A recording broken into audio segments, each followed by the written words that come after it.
लंबा चौड़ा ससुराल। जैसा कि आप नाम से ही समझ गए होंगे कि आज की कहानी एक ऐसे ससुराल की है जहाँ पर एक लंबा चौड़ा परिवार रहा करता है। सास, ननद, देवरानी, जेठानी। कहने को तो घर में 4-4 महिलाएं हैं, लेकिन जाने क्यों वो सभी ही अकेलेपन की शिकार है। ये मैं क्या सुन रही हूँ माँ जी? छोटी शहर जाने की तैयारी कर रही है? हाँ, तो इसमें इतना शोर करने वाली कौन सी बात है? छोटे का शहर से फ़ोन आया है, कह रहा है शहर में उसे बड़ी दिक्कत हो रही है, ना ठीक से खाना खा पा रहा है, ना कोई ख्याल रखने वाला है, इसीलिए छोटी को लेकर अपने साथ शहर जाएगा। अब छोटी वहाँ रहेगी तो कम से कम 2 टाइम के खाने की टेंशन तो नहीं रहेगी उसे। वाह माँ जी वाह, ये आपने बड़े पते की बात करी। देवर जी को अभी शादी किए हुए 1 ही साल हुआ है। 1 ही साल में उन्हें पत्नी की याद सताने लगी और ये खाना नहीं खा पाते, तबीयत खराब है, ये सारे ना बहाने हैं बीवी को बुलाने के, और क्या। एक हम है, शादी को 5 साल होने आए, लेकिन हमें शहर भेजने के बारे में आपने एक बार भी नहीं सोचा। खाना बनाने और खाने की दिक्कत बस देवर जी को होती है। हमारे बिट्टू के पापा क्या लोहे के बने हैं? मुझे तो आपने कभी शहर भेजने के लिए हामी नहीं भरी। अरे तो तुम दोनों को शहर भेज दूंगी तो मैं यहाँ के अकेले दीवारों पे सर मारूंगी। और भूल मत बड़ी बहू, यह घर गृहस्थी संभालने की जिम्मेदारी मेरे बाद तेरी है, इसलिए तू तो शहर जा ही नहीं सकती। इसलिए ये शहर जाने के सपने देखना छोड़ दे। और छोटी से तेरी क्या बराबरी है? उसकी अभी अभी शादी हुई है और मेरा छोटा अभी तो शुरू से ही नाजुक रहा है, बाहर का खाना उसे हजम कहाँ होता है। इसलिए मैंने तय किया है कि छोटी बहू जाकर छोटे के साथ रहेगी और तू यहाँ गांव में मेरे साथ घर संभालेगी। माँ ने भी कोई कच्ची गोलियां नहीं खेल रखी है। अगर मैं अपने पति के बिना यहाँ गांव में रह रही हूँ तो छोटी को भी मैं शहर नहीं जाने दूंगी। या तो हम दोनों को आप बाहर भेजो, वरना ये भी मेरी तरह गांव में ही रहेगी।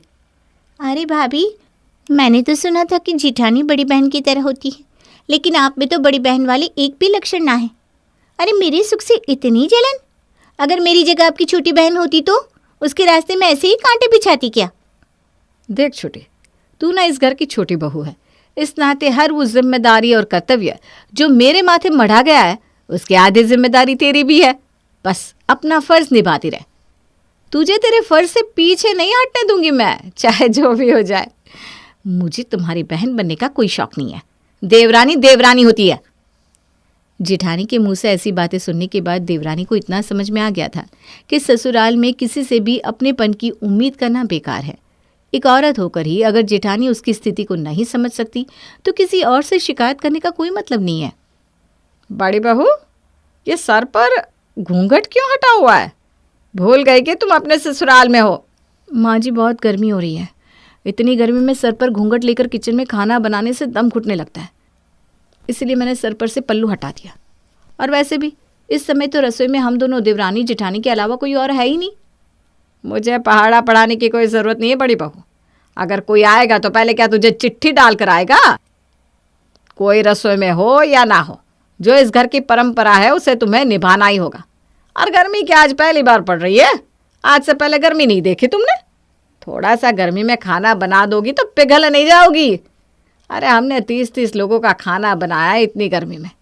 ससुर, जेठ, सास, किसी के सामने जो 1 इंच का भी घूंघट हमारे चेहरे से हटा हो।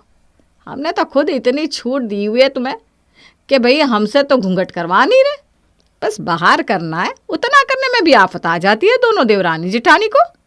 ठीक ही कहता है, आजकल की लड़कियों को जितनी छूट दे दो ना उतना ही सर पर बैठने की कोशिश करती है। सास के जाने के बाद इतनी गर्मी में खुद तो सासू माँ पूरा दिन मैक्सी पहनकर घूमती है, तब भी हाय गर्मी है, हाय गर्मी चिल्लाती रहती है, और हमसे चाहती है कि हम साड़ी पहनकर 24 घंटे सर ढककर रखें। अरे बहू को इंसान ही नहीं समझती है। मुझे तो हैरानी इस बात की है कि माँ जी यूँ तो खुद एक औरत है, उन्होंने खुद जीवन भर साड़ी पहनी है, कम से कम उन्हें तो हमारा दुख दर्द समझना चाहिए था। लेकिन नहीं, वो तो परंपराओं के नाम पर बस टॉर्चर कर रही है हम दोनों को। अरे पिछले आधे घंटे से देख रही हूँ मैं आपको, जब देखो तब बस मोबाइल में यूट्यूब टुक टुक करते रहते हो। कभी पत्नी के साथ भी हंस बोल लिया करो। यहाँ सिर्फ खाना बनवाने और कपड़े दिलवाने के लिए लेकर आए थे मुझे। हाँ, अरे भाग्यवान, क्या हो गया बताओ?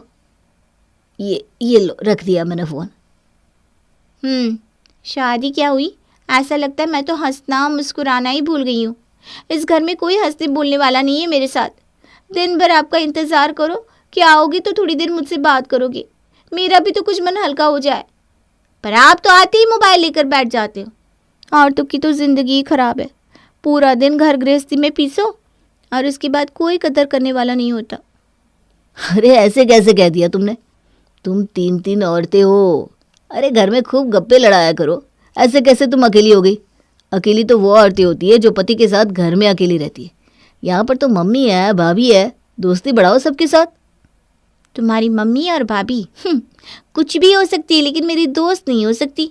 आपकी मम्मी को तो सास बनने से ही फुर्सत नहीं है, वो मेरा दोस्त क्या बनेगी? जाने क्यों मुझे ऐसा लगता है कि मेरी ज़िंदगी तो अकेले दीवारों से बात करते करते ही बीत जाएगी। घर से बाहर दोस्तों से मिलने के लिए समय नहीं होता और घर के अंदर इतना लंबा चौड़ा परिवार होने के बाद भी बिल्कुल अकेलापन है। इस घर में कोई ऐसा नहीं है जिसके साथ मैं अपने मन की बात कर सकूं। देवरानी की ये समस्या सुनने के बाद आप लोग ऐसा मत समझिए कि ये सिर्फ छोटी बहू की समस्या है। अरे भाई, समस्या से तो उनकी सासू माँ और बड़ी बहू भी उतनी ही परेशान है, क्योंकि घर में सास, बहू, छोटी बहू, देवरानी, जेठानी सारे रिश्ते निभाने के लिए तो हर समय तैयार रहती है, लेकिन एक दूसरे का सुख दुख बांटने का इनके पास बिल्कुल समय नहीं है। मम्मी, शुक्रवार को मैं अपने ससुराल वालों को लेकर आपके यहाँ आ रही हूँ, आप तैयारी कर लेना। अरे बेटा, ये तो बहुत खुशी की बात है कि तू अपने सास ससुर और जेठ जेठानी को लेकर यहाँ आ रही है। तो चिंता मत कर बेटा, मैं उनकी मेहमान नवाजी में कोई कसर नहीं छोड़ूंगी। वो क्या है ना माँ, मेरे ससुराल वाले 2 दिन के लिए घर पर ही रुकेंगे, उसके बाद उनकी 4 धाम यात्रा की टिकट है, उसके लिए निकल जाएंगे।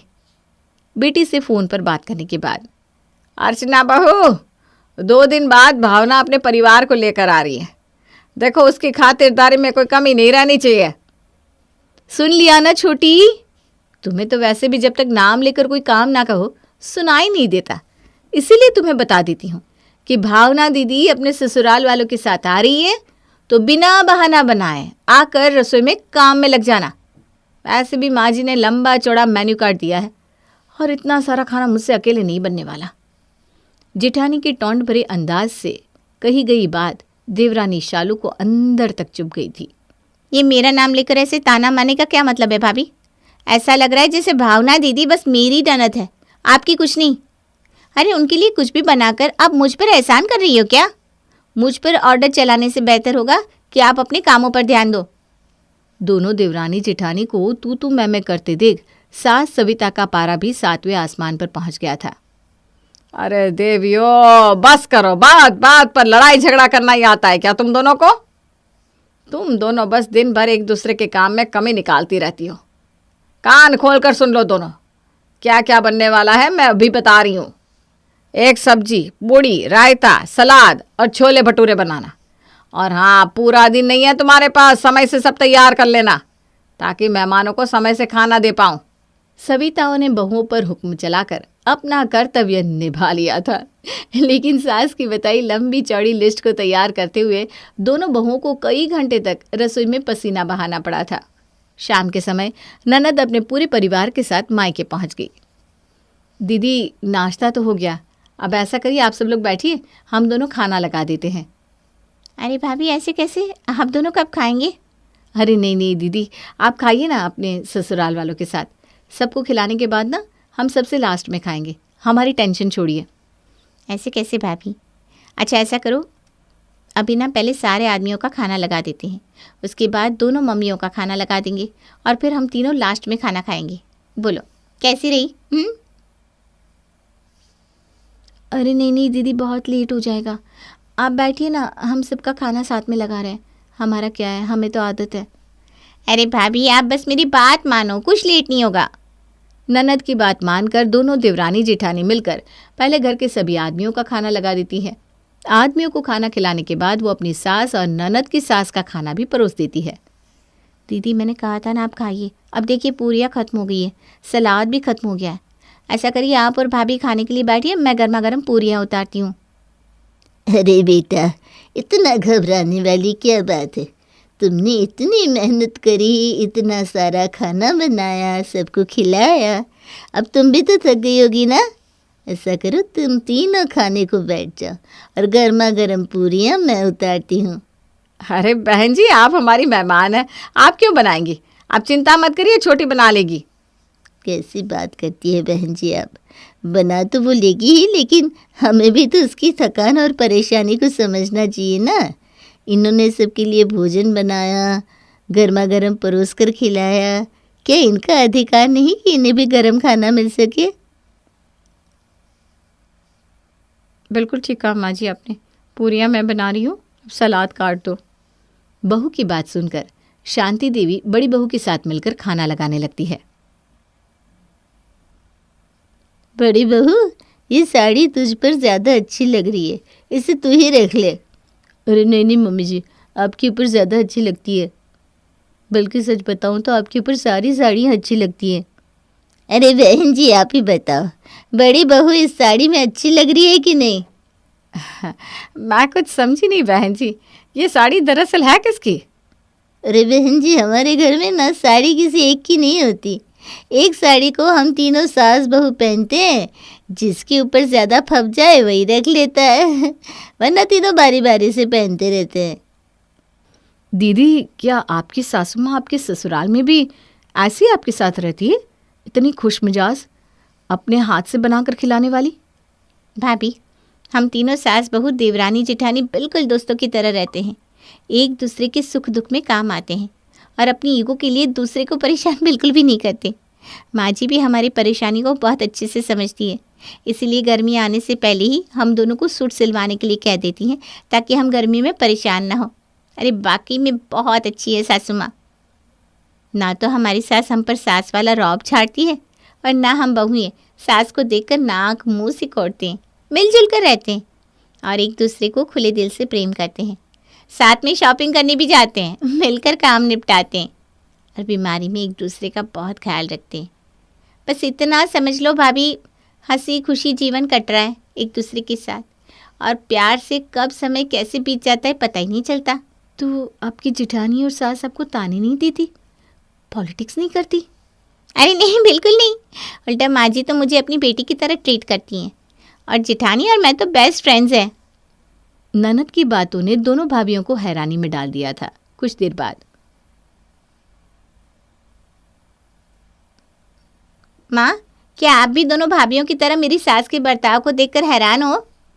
हाँ बेटा, पूछना तो मैं भी यही चाहती थी कि क्या वाकई समधन जी अपने हाथ से पकाकर तुम्हें खिलाती है? हाँ माँ, इसमें कोई झूठ नहीं है। माँ जी हमें अपनी बेटियों की तरह मानते हैं, और सच बताऊँ तो मैं आज अपनी जेठानी और सास को मायके लेकर भी इसीलिए आई हूँ, ताकि आप देख सको कि एक घर में तीन औरतें खुशी खुशी भी एक दूसरे के साथ रह सकती हैं। ज़रूरी नहीं कि घर में तीन औरतें होंगी तो लड़ाई झगड़ा ही करेंगी। कुछ दिन पहले, स्नेहा बेटा कब आएगी तू? तेरी बहुत याद आ रही है। अरे बेटा, तेरे आने से ही तो घर घर लगता है, नहीं तो मुंह बंधे पड़े रहो अपने कमरे में। क्यों माँ, आपको कब से बात करने वालों की कमी होने लगी? दो दो भाभियाँ हैं, उनसे जी भरकर बातें किया करो ना। अरे बेटा, तेरी दोनों भाभियाँ क्या अब मेरे साथ बैठकर गप लगाएंगी? अरे सास सास होती है, बहुओं की मजाल क्या कि वो आकर साथ बैठे। वैसे भी दोनों की दोनों ना पक्की कलेशन है, बात बात पर बस कलेश मचाए रहती हैं। उनकी बात छोड़ बेटा तू। अरे मम्मी, अगर वो दोनों कलेश करती हैं तो आप तो समझदार हो, आप समझाया करो ना। घर का माहौल ऐसे बनने ही क्यों देती हो आप लोग? और छोटी भाभी को तो अभी आए हुए 1 साल हुआ है, इतनी जल्दी वो भी लड़ने झगड़ने लगी क्या? अरे बेटा तू छोड़ ना, कहाँ इन दोनों नालायकों के चक्कर में अपना दिमाग खराब कर रही है। तो ये बता बस कब आ रही है तू? अब आप इतनी ज़िद कर रही हो तो ठीक है, मैं बात करती हूँ आशीष से और फिर आपको बताती हूँ। मम्मी कुछ ज़्यादा ही परेशान लग रही है, भाभी से बात करके देखती हूँ आखिर माजरा क्या है। माँ की बताई बातों को समझने के लिए स्नेहा बड़ी भाभी को फ़ोन लगाती है। कैसी हो दीदी, ससुराल में सब ठीक है ना? मेरे यहाँ तो सब ठीक है भाभी, आप बताइए वहाँ सब ठीक है ना? आप कैसी हैं? हाँ, वैसे तो सब ठीक ठाक है, घर में किसी बात की कोई कमी नहीं, लेकिन जाने क्यों सब कुछ होते हुए भी ना खाली खाली सा लगता है। भाभी की बात सुनकर मुझे समझ में आने लगा था कि बात क्या है। जिस अकेलेपन से आप परेशान हो, उसी अकेलेपन से भाभी भी जूझ रही थी। और वैसे कहते हैं ना, घर में चाहे लाख दौलत भरी हो, अगर संबंधों में मिठास ना हो तो जीवन का कोई मतलब नहीं रह जाता। और आप ये तो जानती हो ना कि एक औरत अपने जीवन में रिश्तों की तमाम सीढ़ियाँ चढ़ती है। बेटी और बहन के बाद पत्नी, देवरानी, जेठानी, बहू, सास तमाम किरदार निभाती है, फिर भी कभी अपने ही किरदारों के साथ दोस्ती नहीं कर पाती।